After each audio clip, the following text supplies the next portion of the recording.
Alors, mes chers amis, pour ce nouveau cours de Torah aujourd'hui, ce soir nous sommes le 29 Tevet, ce soir et demain.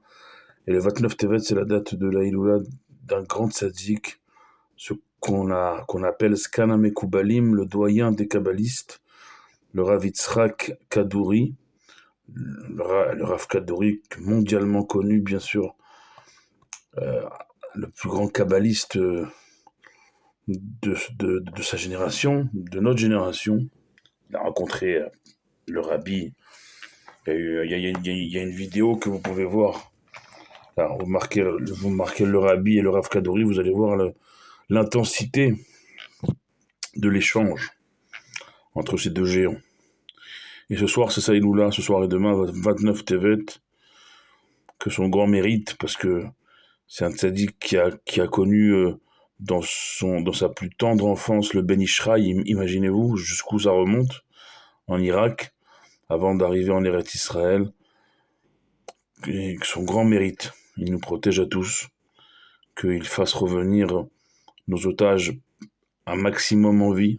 On ne sait pas, malheureusement, on ne sait rien, mais que par son grand zéchout, par son grand mérite, au Rav Kadouri, Rav Yitzhak Kadouri, allumer une bougie, que par son grand mérite, nos otages reviennent un maximum de vivants, et que nos soldats soient protégés, nos civils soient protégés, tout notre peuple. Et que même ceux qui sont plus en vie, qu'on puisse récupérer aussi leur corps, leurs dépouilles, parce que, vous le savez, chez nous, c'est très important de pouvoir permettre aux familles, malheureusement, de faire leur deuil. Et nos ennemis savent très bien sur quelle corde sensible jouer, ils le font cyniquement, horriblement. On a notre tzadikim et on allume une bougie ce soir, on prie par son grand mérite. Et c'est une journée avec le Rav Kadouri qui va nous mener demain soir à une soirée demain soir de Rosh Chodesh. Rosh Chodesh, Shevat, demain soir et après-demain jeudi. Donc vous voyez, c'est deux journées très importantes. La Neshama du Tzadik, elle sera déployée demain, et dès maintenant déjà, dès ce soir, dès cette nuit, elle est déployée aux quatre coins du monde. C'est pour ça que c'est bien d'allumer une bougie, c'est bien d'étudier les enseignements du Tzadik. Alors bien sûr, étudier les enseignements du Rav Kadouri, du Rav Yitzhak Kadouri, c'est étudier la Kabbalah, bien sûr. Étudier la mystique. Et on sait très bien que c'est bon.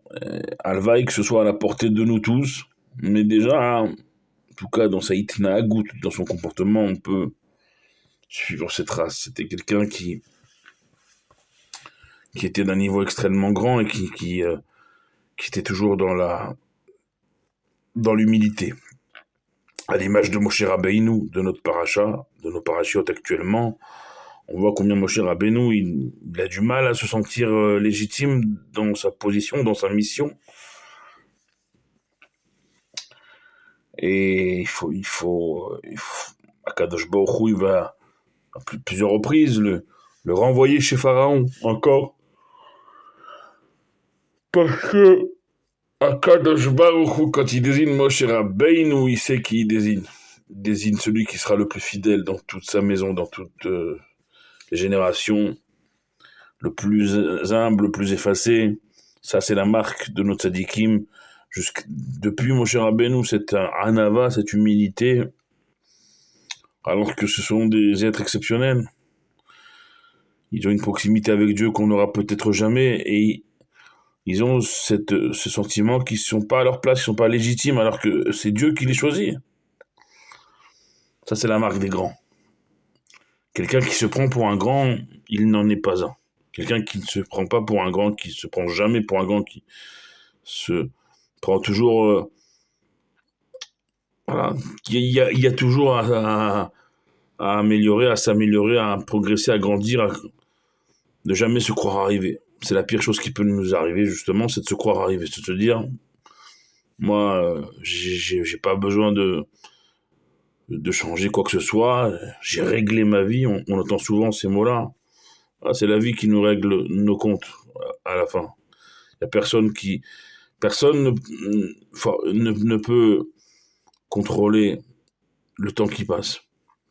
Et le temps qui passe même on voit les saisons, que là, demain soir, on va rentrer dans Rosh Chodesh Shevat, c'est le mois où la nature, elle se renouvelle, elle se réveille à nouveau. Dans un peu plus de 15 jours, on aura tout Bishvat, c'est une fête très importante, parce que c'est à travers le nouvel an des arbres et de la nature, qui a Adam et Tzasadeh, nous dit le roi David dans ses psaumes, que l'homme, l'être humain, il est l'arbre des champs. Donc, c'est le nouvel an des arbres. C'est un peu aussi le nôtre à nous.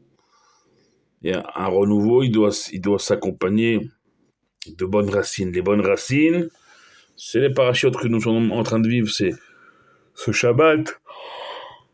On va ce Shabbat vivre, mes chers amis, la Géoula, la délivrance, à la suite des 3 dernières plaies en Égypte.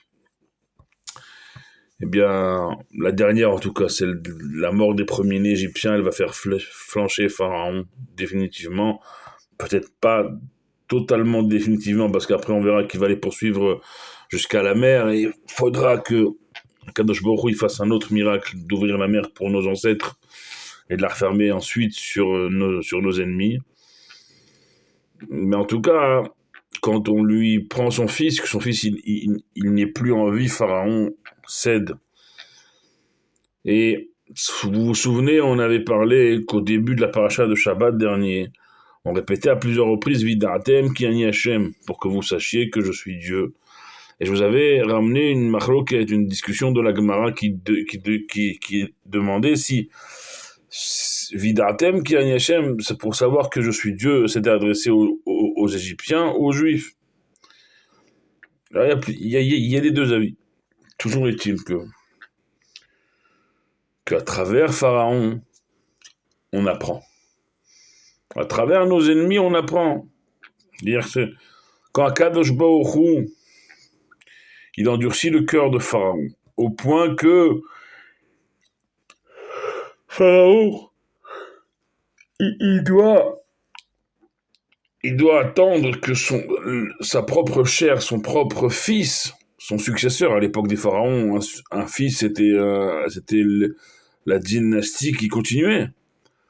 Il soit mort, il attend que son fils soit touché, soit mort, pour enfin réagir. À travers la non-réaction de Pharaon et sa réaction tardive, trop tardive après la mort de son fils, on doit apprendre une leçon très très grande, qui est formulée par les Pirkei Avot, les maximes de nos pères, Al titia esh minapur anut.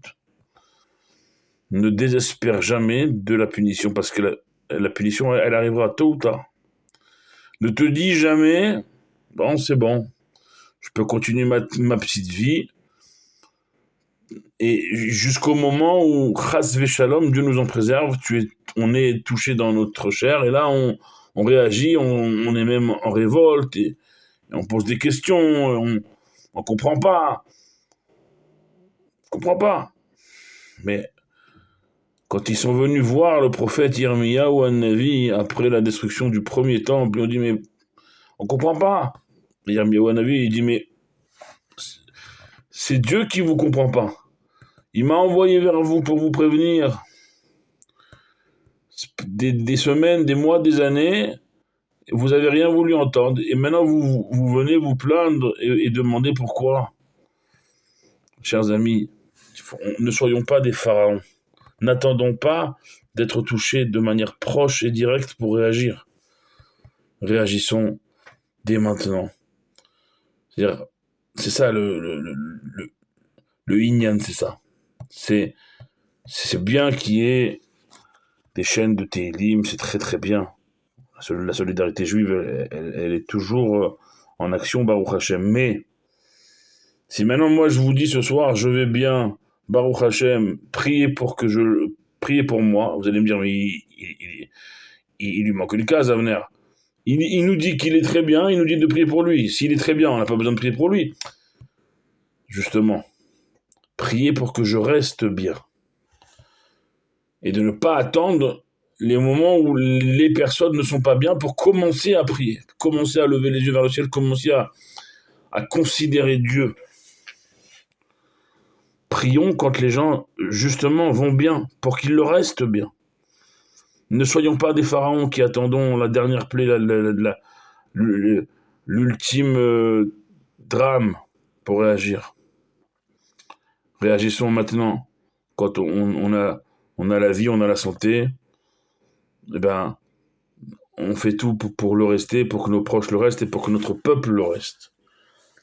Alors, c'est pour ça qu'il faut être dans l'action.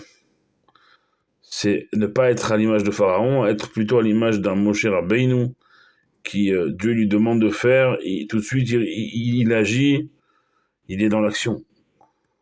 Et nous, on est à l'image de Moshe Rabbeinu. Et Chaz v'Shalom de ne pas être à l'image de Pharaon qui a trop attendu. C'est souvent comme ça dans la vie. Il vaut mieux agir tout de suite, faire les mitzvot et prier, lever les yeux vers le ciel, être conscient que, comme le rabbi dit, Yesh Meler Birazou, il y a un roi dans cette ville, dans ce monde. Vous savez, ici, il y a une phrase qu'on dit en Israël.